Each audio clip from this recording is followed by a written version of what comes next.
Monsieur le ministre, la parole est à Monsieur Régis Juanico.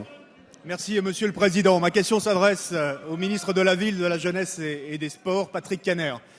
Monsieur le ministre, le projet de loi de modernisation de notre système de santé, adopté en première lecture par l'Assemblée nationale le 14 avril, contient de nombreuses avancées pour le sport santé. Grâce aux amendements que nous avons défendus avec mes collègues Valérie Fournéron, Pascal de Guilhem et Brigitte Bourguignon, la contribution d'une pratique régulière des activités physiques et sportives à la santé publique est désormais inscrite à l'article 1er de la loi et la prescription médicale d'activités physiques et sportives adaptée est reconnue pour la première fois dans le Code de la santé publique. Le texte de loi contient une autre avancée, la simplification du certificat médical de non-contre-indication à la pratique sportive.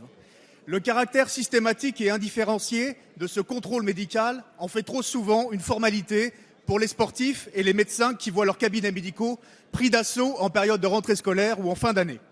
L'exigence de ce certificat de non-contre-indication est une contrainte souvent mal ressentie par les parents et constitue un frein au développement de la pratique sportive compte tenu du coût financier pour certaines familles. Le certificat médical annuel représente aussi une charge de travail très lourde pour les bénévoles des clubs sportifs chargés de les récupérer auprès des licenciés en début de saison.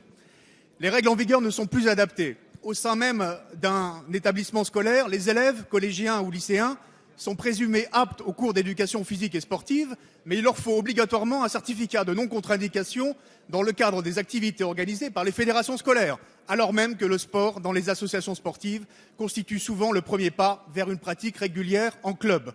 Simplifier le certificat médical de non-contre-indication, le rendre plus sûr pour la santé des sportifs, avec des visites médicales plus complètes, voilà l'enjeu qui concerne 18 millions de sportifs dans notre pays. Leur attente est forte. Monsieur le ministre, pouvez-vous nous dire quels principes vous ont guidé dans la réforme du certificat médical ? La parole est à Monsieur Patrick Kanner, ministre de la Ville, de la Jeunesse et des Sports. Monsieur le Président, Mesdames et Messieurs les députés, Monsieur le député Régis Juanico, effectivement, les bienfaits de l'activité physique et sportive sont désormais parfaitement connus, reconnus et constituent un atout pour la santé publique en termes de prévention, mais vous l'avez aussi rappelé en termes thérapeutiques complémentaires.